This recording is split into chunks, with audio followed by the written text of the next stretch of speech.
nagko-karga.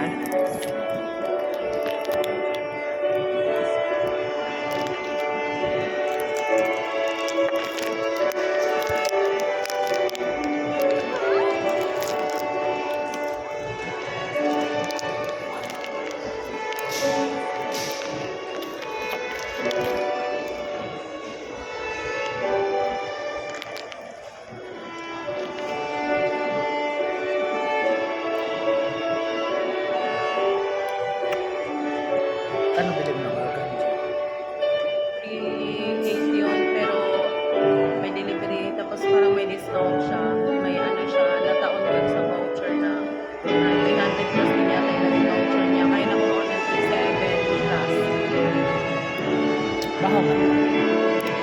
61 ano? 61 kiss. 61 mga ano? Si Jemima bumili ng pera na yun. Ano siya na yun, tinipon niya.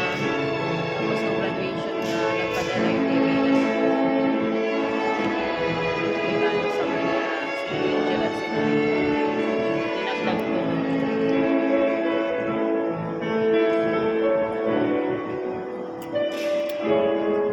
Tapos kadibonat sa Philippines.